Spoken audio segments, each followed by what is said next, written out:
Muchachos, buenas noches. ¿Cómo se encuentran ustedes?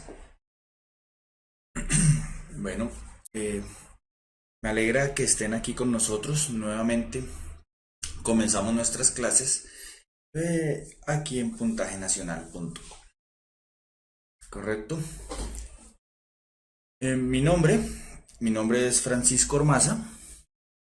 Soy ingeniero ambiental.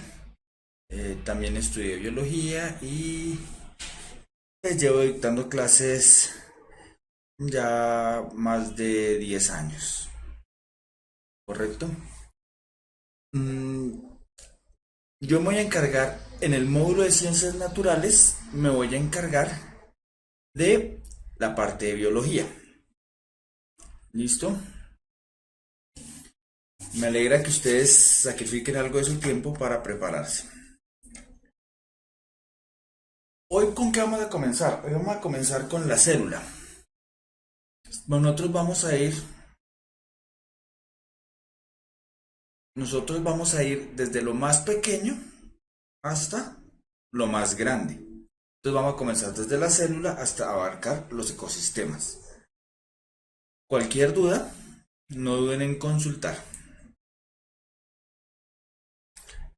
Entonces, primero que todo, ¿qué es la biología?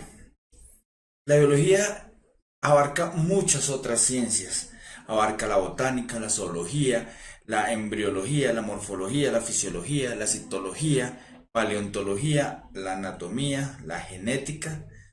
Es un conjunto de todas estas ciencias. ¿Mm?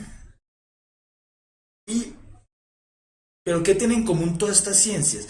Todas estas ciencias tienen en común una sola cosa: el estudio de los seres vivos. ¿Correcto? Y todo esto lo vamos a abarcar nosotros. Hola Natalia, buena pregunta. Yo pensé que ninguno iba a preguntar. ¿Qué es la homeostasis? Tenla ahí y ya te la respondo.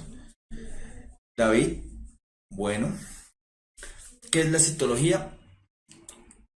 David, cito viene de célula y logo ciencia. Entonces la citología es la ciencia que estudia las células, por donde nosotros vamos a comenzar.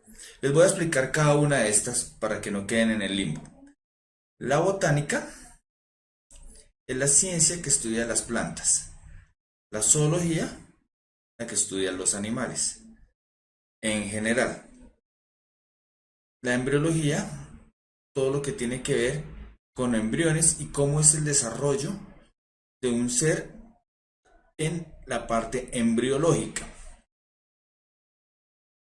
La morfología tiene que ver con la forma, fisiología tiene que ver con el funcionamiento, citología con célula, paleontología, paleo quiere decir viejo, ¿cierto? Entonces esto quiere decir que tiene que ver todo lo que es con la parte antigua. Entonces aquí es donde metemos todo lo que son fósiles de dinosaurio, fósiles, etcétera, etcétera, incluso con la evolución. La anatomía, con todo lo que tiene que ver con los órganos y el cuerpo. La genética, todo lo que tiene que ver con la herencia. Y la ecología tiene que ver todo lo que tiene que ver con los ecosistemas. ¿Claro? ¿Claro está ahí? Edwin, sí, tiene razón, homeostasis, equilibrio entre los seres vivos, pues es un equilibrio. Dejémoslo por ahora y ya les explico qué es. ¿Listo? Vamos a mirar por qué es importante la biología para nosotros. Primero, porque muchos de ustedes van a presentar el saber, ¿cierto? Entonces, si ustedes van a presentar el saber, tienen que ver algo de biología, hacer un repaso en biología. ¿Mm? Segundo, la biología es importante porque nos permite comprender cómo funcionamos. ¿Mm? Bueno, Elías, los tilacoides. Hoy no te voy a responder esa pregunta, porque esa pregunta va, yo creo que la próxima semana ya la abarcamos.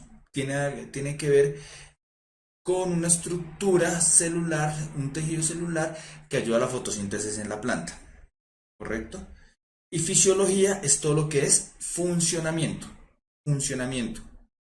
sea, cómo funciona el cuerpo humano, cómo funciona una planta, cómo funciona una célula, todo lo que tiene que ver con funcionamiento, ¿correcto? ¿Listo, Valeria? Entonces, aparte de eso, la biología abarca todo, desde las plantas, los ecosistemas, nosotros como seres humanos, los animales, todo la biosfera, importante palabra, biosfera. La Tierra no solo está conformada por la litosfera, que es la parte sólida, hidrosfera, que es la parte de agua, atmósfera, que es la parte de aire, sino que tiene un componente vivo, que es la biosfera, es donde nos encontramos todos los seres vivos, ¿correcto? Ahora bien, miremos cómo la estructura en el saber 11 del área de ciencias naturales. Yo creo que esto ya lo han repasado, si ya han visto que ya el lunes con la clase de química lo pudieron ver, ¿cierto? Pero vamos a darle un repaso. Entonces, ciencias naturales tiene cuatro componentes. Estos cuatro componentes, ¿correcto? El primer componente es física, ¿cierto? El segundo componente es química. Tenemos un pequeño componente que es relativamente nuevo, que es ciencia, tecnología y sociedad, ¿correcto? Y este que es el que vamos a nuestra área objetivo, la biología. En la biología vamos a abarcar estos 5 grandes temas. Estos 5 grandes temas. El primer tema es la homeostasis de los seres vivos, que es lo que vamos a ver hoy, ¿correcto? Homeostasis, como ya bien lo definía Edwin, es un equilibrio. Entonces, cuando yo hablo de homeostasis en los seres vivos, ¿qué quiere decir? Es cómo los seres vivos logran su equilibrio, ¿cierto? Cómo funcionan, cómo todo funciona como una máquina y logran ese equilibrio.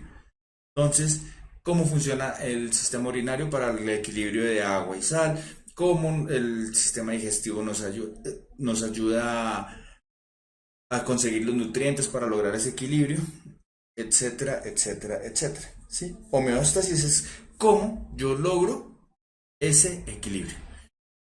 Ese es el tema, el primer tema que vamos a ver. El siguiente tema que vamos a abarcar, perdón, es la herencia y la reproducción. ¿Cierto? ¿Qué es la herencia y la reproducción? Entonces, todo lo que tiene que ver con la genética. Perdón. Todo lo que tiene que ver con la genética y todo lo que tiene que ver con la reproducción. Cómo los seres vivos llegan hasta donde estamos. El tercer gran tema es todo lo que tiene que ver con la transformación de la vida en el planeta, es decir, la evolución. El cuarto tema es todo lo que tiene que ver con las relaciones ecológicas. Cómo sobreviven los ecosistemas a través de estas relaciones ecológicas. Y el quinto tema es todo lo de la conservación de la energía. Ustedes dirán, ¿la conservación de la energía se da solamente en física? ¿Solamente en química? No, siempre se ve la conservación de la energía. Nosotros aquí desde la biología también tenemos un componente de conservación de la energía. Eso lo vamos a abarcar, ese va a ser el último tema que abarquemos. ¿Correcto? Y eso nos lo va a evaluar el saber, nos lo va a evaluar en estas 3 competencias específicas. ¿Qué es una competencia? Para el saber, la competencia es el saber hacer dentro de un contexto. ¿Cierto? Es saber hacer dentro de un contexto. Entonces, vamos a verlo más adelante, pero todas las preguntas nos van a dar un contexto. Y dependiendo de ese contexto es que yo voy a responder. ¿Correcto? Entonces, ¿cómo yo me desenvuelvo en ese contexto? Bien sea con un uso comprensivo del conocimiento, es decir, que yo sé. sé cómo moverme, lo manejo. O le doy una explicación de los fenómenos. Es decir, no solo sé, ¿cierto? Sino puedo dar una explicación, voy un poco más allá. O incluso puedo llegar a una indagación, investigar. Es decir, sé, voy más allá, pero no solo voy más allá, sino que a partir de esta indagación yo planteo una hipótesis, puedo predecir algo, ¿correcto? Entonces, esta va a ser nuestra estructura y esto es los temas que vamos a ver, ¿correcto? Ya teniendo esto, ya el resto es carpintería. Para arrancar con la biología, primero tenemos que ver cuáles son las moléculas esenciales para la vida. Ustedes recuerden que lo más pequeño es un átomo. Después, ¿qué viene? ¿Cómo así la carpintería, Valeria? Pues ya el resto, ya sabemos cómo está estructurado el saber. Y ya tenemos los grandes temas, pues el resto solo dale forma a esos grandes temas. Por eso le dije carpintería, no te afanes. No, no son palabras desconocidas, Dylan. Simplemente vamos a aprender a utilizarlas y saber de dónde vienen. ¿Mm? Después de los átomos vienen las moléculas, ¿cierto? Después de las moléculas, ¿qué viene? Aquí ya empiezan a formarme otras estructuras, incluso podemos hablar de una célula, etcétera, ¿cierto? Pero estas moléculas esenciales para la vida son muy importantes.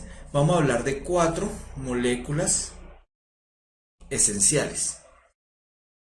La primera de ellas son los carbohidratos o los hidratos de carbono, que me van a formar a mí los azúcares.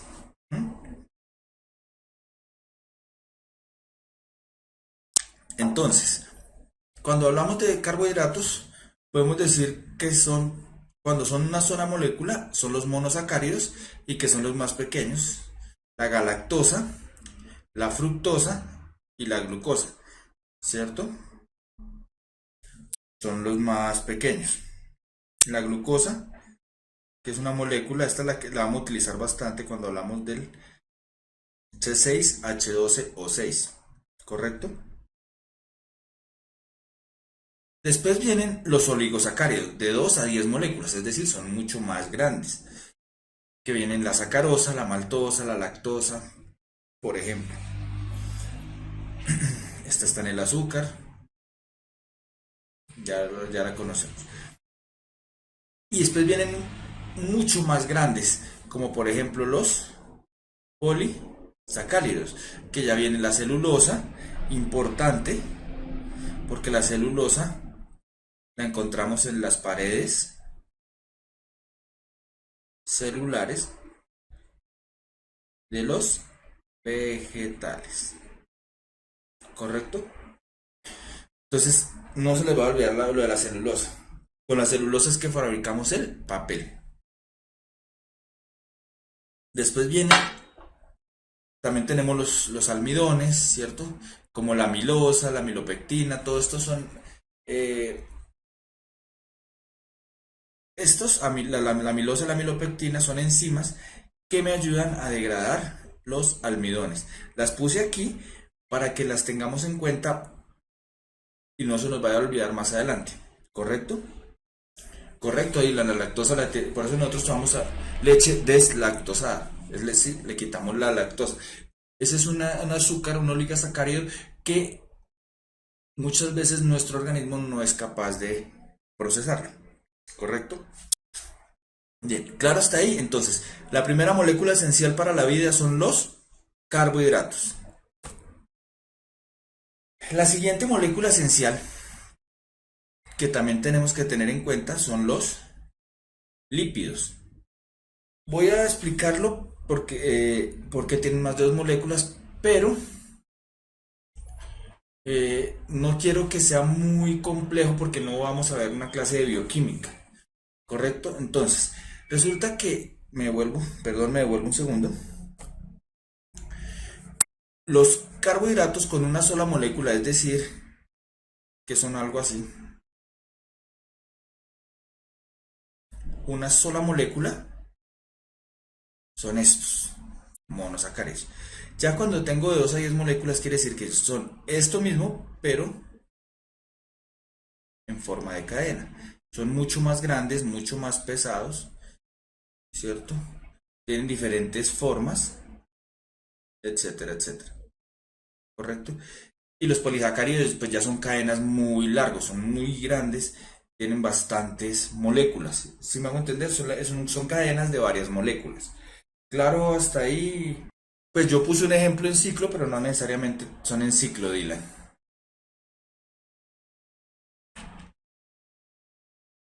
Bien, ahora sí continuemos con los lípidos. Los lípidos son las grasas. Pueden ser simples, pueden ser complejos, pueden ser asociados. Sí, todas estas cumplen ciertas funciones. Incluso estas moléculas son muy importantes. Estas, por ejemplo, son importantes en la membrana celular, los glucolípidos. Estos esteroides los vamos a ver también cuando estemos viendo ciertas hormonas. No,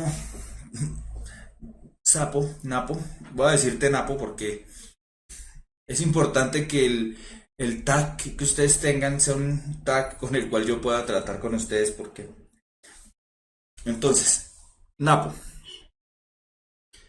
no es necesariamente que se aprendan esto de memoria. El saber no les va a evaluar la memoria, ¿correcto? Lo que les todo esto que les estoy dando yo a ustedes simplemente es para que ustedes sepan hacia dónde nos adentramos.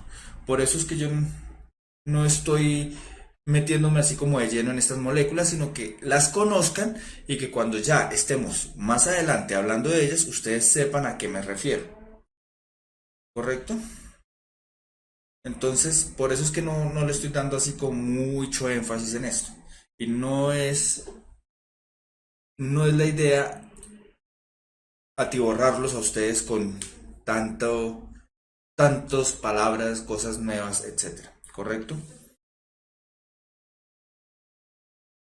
Exacto, Valeria. Lo importante es el ser competentes. Pero ustedes cómo van a ser competentes si no saben cómo moverse. Si les hablan a ustedes de un glucolípido, ya por lo menos saben que es un lípido, que es una grasa, ¿correcto? Entonces simplemente eso es lo que quiero ver. Miremos cuáles son las moléculas esenciales. Entonces, otra molécula que es esencial, y esta sí vamos a hablar bastante, que son las proteínas. Sí, Ernesto, este año también voy a escribir a las pruebas, pero las de segundo semestre, no las del primero. Las proteínas son muy, muy, muy, muy importantes. Aquí tengo ejemplos de algunas proteínas. El colágeno, que ya saben que sirve para la piel, incluso en las articulaciones. Esto ayuda las histonas, la lisosima, la pepsina y la polimerasa, que estas ayudan a la digestión. Entonces la miosina, que ayuda al movimiento. Estas ayudan las inmunogamaglobulinas, entonces ayudan al sistema inmune, ¿cierto? La insulina, que nos ayuda también con la digestión, a la regulación de los azúcares, el glucagón, la albúmina, que es una que encontramos en los huevos, etcétera, etcétera. Entonces, proteínas son muy importantes, nos ayudan a muchas funciones.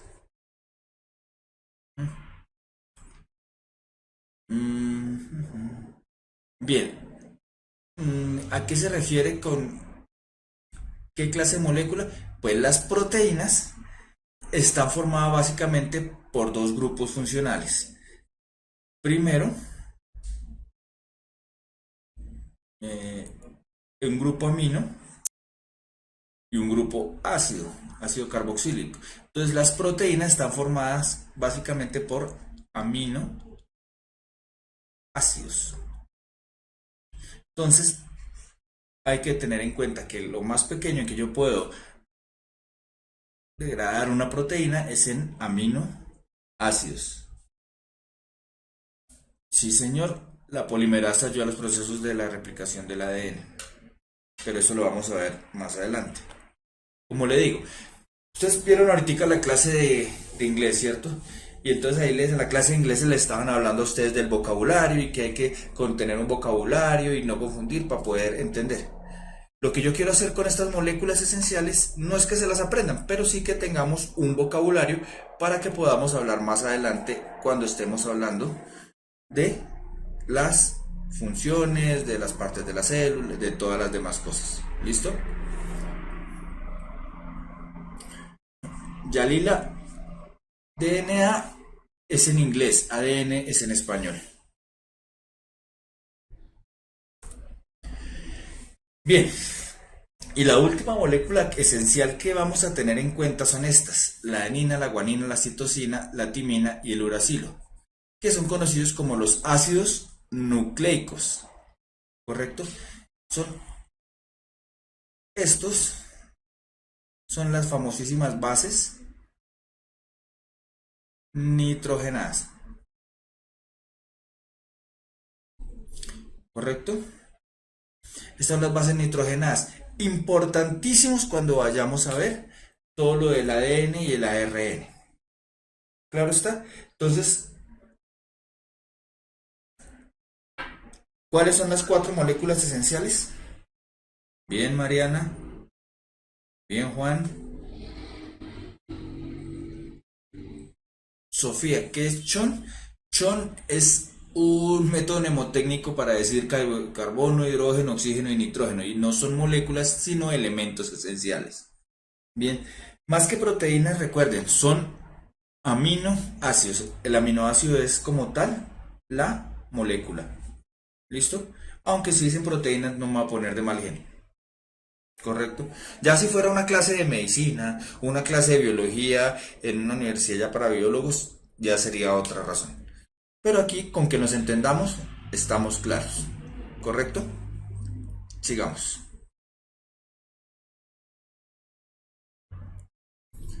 Ernesto, las enzimas son proteínas, es decir, aminoácidos. Entonces ahora sí vamos a entrar de lleno en lo que nos gusta. La teoría celular. ¿Correcto? Entonces la teoría celular es un postulado del que partimos. Bueno, vamos a hacer un recuento de la historia de la célula rapidísimo. La célula se llama célula fue porque cuando la descubrieron en el corcho, eso fue con la invención del microscopio y Anton van Leeuwenhoek, él descubrió que el corcho, este es el microscopio, lo que se llama el microscopio, y él descubrió que el corcho tenía así, pequeños compartimientos, ¿cierto? Y que eran pequeñas celdas, a lo que él llamó cell, en inglés, que quiere decir celdas, pero que después pasó a ser la célula. ¿Correcto? Entonces, cuando descubrió que la célula, de ahí vino todo un gran movimiento de estudio de los seres vivos y de las células, creando todo lo que es una teoría celular. Importante, ¿por qué? Porque como es una teoría, es algo que ya está fijo. Y estos postulados no se pueden cambiar. Sí, señor. Cell como en Dragon Ball. Tal cual. Entonces, el primer postulado es: todos los seres vivos están formados por células. Todos los seres vivos están formados por células. El ser vivo más pequeño es una única célula, que es lo que vamos a llamar un ser unicelular. De ahí para adelante conocemos como seres pluri o multicelulares. ¿Correcto? El segundo postulado es este.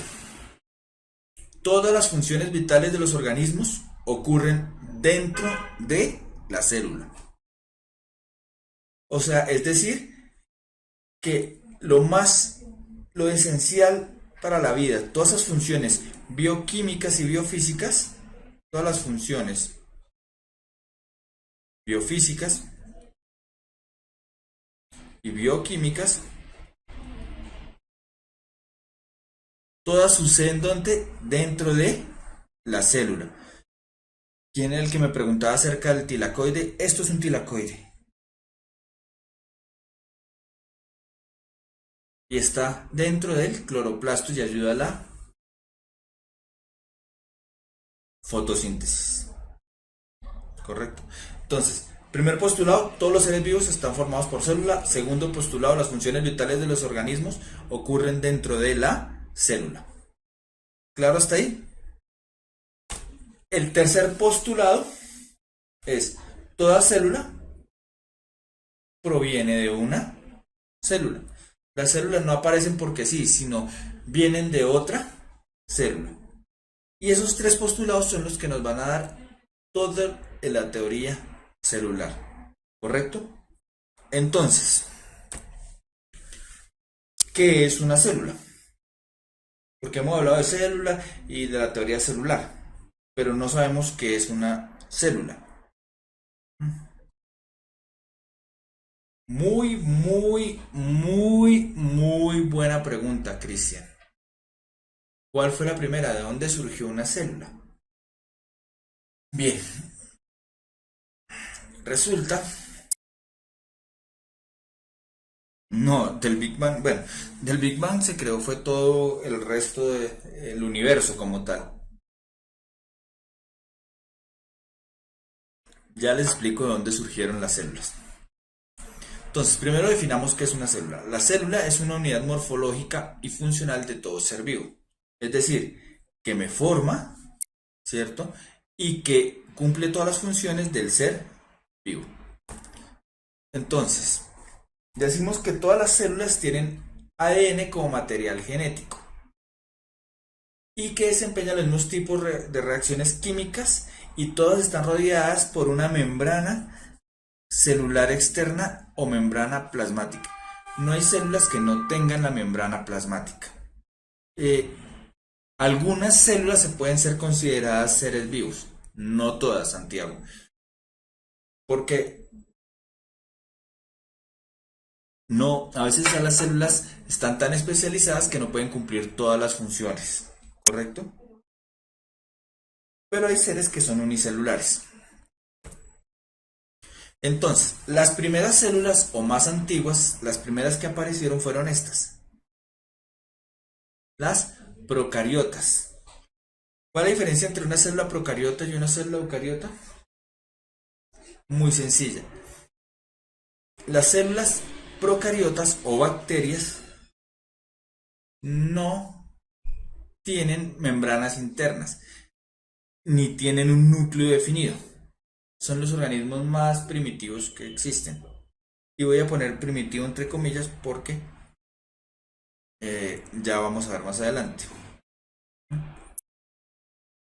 Y las eucariotas, pues ya son células más organizadas, en donde ya están más especializadas las funciones, en donde ya incluso hay membranas internas que dividen ciertos organelos. Es decir, aquí ya hay algo que se llaman organelos. Se dice que de células procariotas dieron origen a las células eucariotas. Correcto, Alejandro Ballesteros. Tal cual. Esa es la teoría de la endosimbiosis. Que una célula procariota se comió otra procariota y no la digirió, sino que empezó a especializar las funciones, creando el núcleo, creando las mitocondrias, creando todos los demás organelos celulares. Sí, la foto de una neurona. Las células, más que composiciones de átomos, digamos que son moléculas formadas que se especializan en tener otras funciones. Las eucariotas no son solo de las plantas. Entonces, ¿cómo viene eso? Decimos que tenemos las células procariotas y las eucariotas. Entonces, si miramos los reinos de la naturaleza, en donde están clasificados los grandes grupos de seres vivos, los grandes grupos, vamos a decir que tenemos unos superreinos que son Arquea,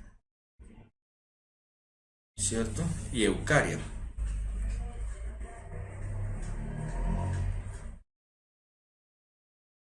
¿Estamos de acuerdo? En Arquea tenemos las células procariotas, es decir, las bacterias. En Eucaria tenemos todo lo que son células eucariotas, ¿cierto? Esto me compone a mí el reino Monera y aquí salimos los otros reinos. ¿Cuáles son los otros reinos? Protista, fungi, u hongo, se le puede llamar, animal y vegetal. ¿Correcto? Entonces, decimos que las eucariotas pueden ser cualquiera de estos cuatro. Básicamente, Monera todos los procariotas.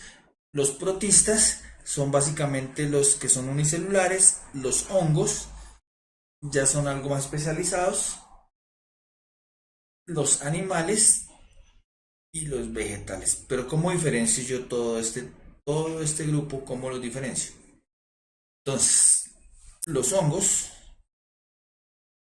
son básicamente descomponedores. Y las células tienen una pared celular. ¿Correcto? Está conformada por un tipo de moléculas, ¿correcto? Y son heterótrofos. No fabrican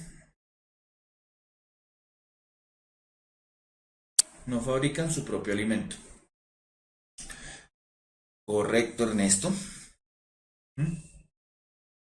Los animales también son heterótrofos.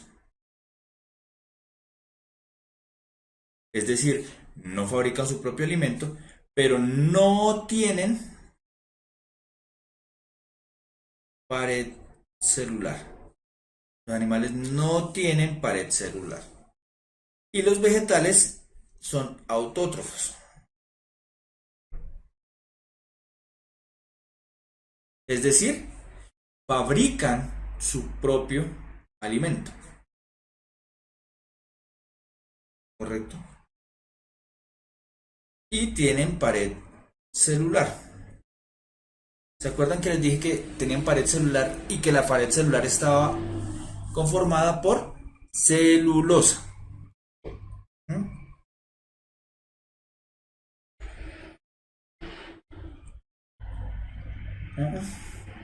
Correcto, Juan Esteban. Nuestras células no tienen pared celular.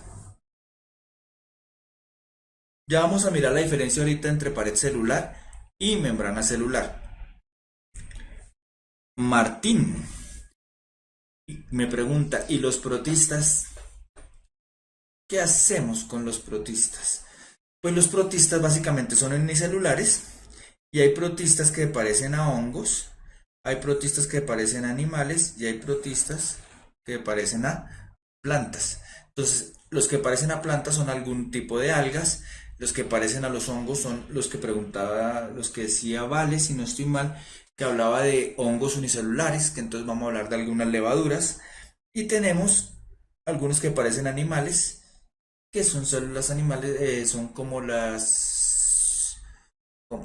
se me vuelve ahorita, como algún tipo de zooplancton, por ejemplo. Algún tipo de ameba, correcto.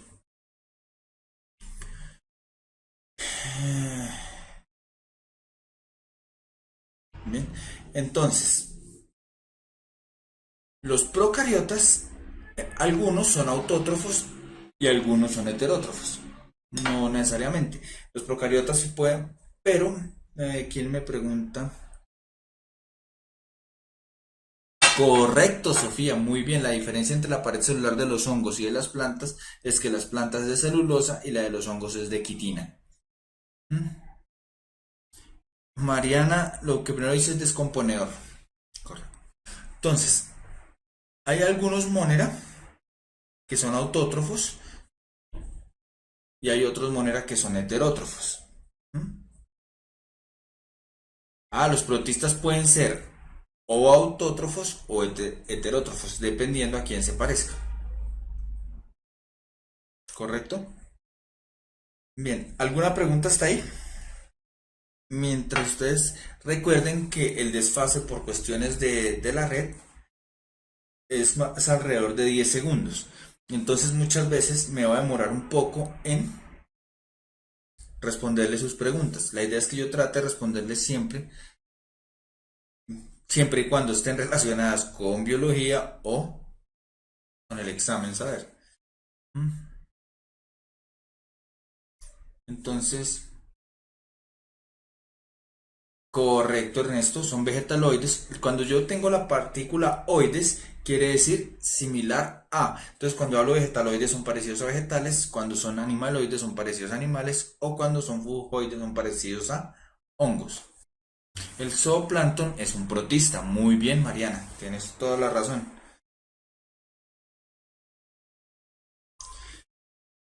Bueno, los procariotas son muy adaptables. Tenemos bacterias que se adaptan a muchos medios.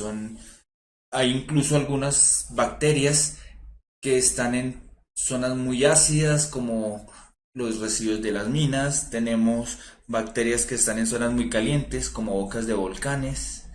Tenemos bacterias que están bajo el frío del hielo polar. Entonces son muy adaptables las bacterias. Yalila, ¿qué es pared celular? En la segunda parte de esta clase te lo voy a decir. Kevin, la diferencia entre autótrofo y heterótrofo es que autótrofo fabrica su propio alimento y heterótrofo es que necesita de otro para alimentarse, no lo fabrica. No, señor, no, Sofía, estás equivocada. Te voy a aclarar eso. Todas las células, todas, absolutamente todas tienen membrana celular. Pero hay otras que aparte de tener la membrana celular, tienen una pared que protege esa membrana. Es decir, imagínense que ustedes están en un cuarto. Si yo no tuviera las paredes del cuarto, no habría cuarto, sería un potrero. Eso es la membrana. Pero si aparte ustedes ponen música y le ponen afuera algo para insonorizar, es como si fuera la pared celular. Es decir, algo que me protege ese espacio donde yo estoy. ¿Correcto, Sofía? No, Daniel. La pared no decide qué entrar y qué no. La pared me protege, me da una estabilidad, incluso me puede dar hasta una forma. Pero la membrana es la que permite qué entra y qué sale. ¿Correcto? Bueno, entonces muchachos, vamos a descansar 10 minuticos y continuamos con la clase.